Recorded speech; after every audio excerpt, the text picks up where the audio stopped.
নবম শ্রেণীর সূচক অধ্যায় থেকে গুরুত্বপূর্ণ দুটি প্রশ্নের সমাধান নিয়ে আজকের এই ক্লাসে তোমাদের স্বাগত। দুটো প্রশ্ন আমি বোর্ডে লিখে রেখেছি। দেখো, প্রথম প্রশ্নটা বলেছে 3x = 9y = 27z হলে x:y:z নির্ণয় করো।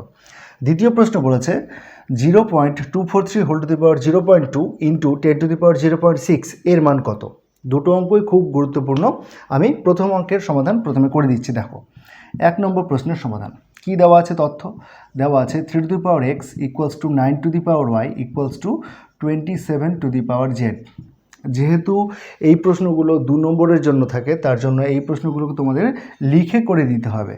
দেখে নাও কীভাবে সমাধান করছি। তাহলে ইমপ্লাই এখান থেকে কী লেখা যাবে? দেখো, 3x = 9কে লেখা যায় 3 তার স্কোয়ার পাওয়ার y = 27কে লেখা যায় 3 কিউব তার পাওয়ার z। লিখলাম ইমপ্লাই। তাহলে দাঁড়ালো কত? 3x = আমরা জানি পাওয়ারের পাওয়ার থাকলে পাওয়ারগুলো গুণ হয়ে যায়, তাহলে এটাকে লেখা যাবে 3^2y = এটাকে লেখা যাবে 3^3z। এইখান থেকে আমরা লিখতে পারবো x = 2y = 3z। কারণ হলো আমরা জানি a⁴x যদি a⁴y হয়, অর্থাৎ বেস যদি সমান হয়, অর্থাৎ নিধান যদি সমান হয়, তাহলে এখান থেকে লেখা যায় x = y। আমি দেখছি এইখানে কিন্তু প্রত্যেকটা নিধান 3 ছিল, তার জন্য আমরা লিখতে পারলাম x = 2y = 3z। আমাদের উদ্দেশ্য হলো x:y:z বের করা। তার জন্য আমি এখানে দেখছি x এর সহগ 1, এখানে দেখছি y এর সহগ 2, এখানে দেখছি z এর সহগ 3, অর্থাৎ 1, 2 এবং 3 এর লসাগু আমরা করব। আমরা জানি 1, 2 এবং 3 এর লসাগু হলো 6, তার জন্য প্রত্যেকটাকে আমরা 6 দিয়ে ভাগ করে দিচ্ছি। তাহলে ইমপ্লাই x/6 = 2y/6 = 3z/6। দেখো, কাটাকুটি করা যাবে। তাহলে 2 3 এ 6, 3 2 এ 6। এইবার কিন্তু খুব সহজেই আমি বলে দিতে পারবো যে x:y:z সমান কত। তাহলে এইখান থেকে যেটা পেলাম সেটা আগে লিখে দিচ্ছি। দেখো, দেওয়া আছে তাহলে x/6 = y/3 = z/2। এইখান থেকে আমরা বলতে পারবো অতএব x:y:z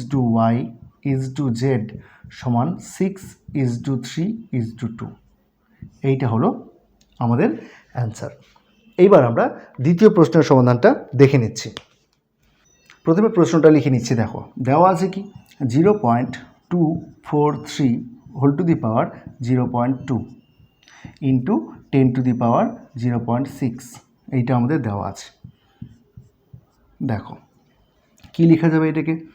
আমি লিখছি 243। আচ্ছা, 0.243 ছিল, আমি এটাকে দশমিকটাকে তুলে দিচ্ছি। তাহলে দশমিকের জন্য 1, দশমিকের পরে 3 ঘর, তাহলে 3টে 0 0.2 × 10⁻⁶।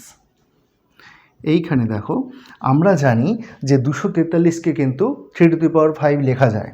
তাহলে 243কে লিখছি 3^5। আর আমরা জানি যে 1000কে লেখা যায় 10 কিউব 0.2 × 10⁻⁶।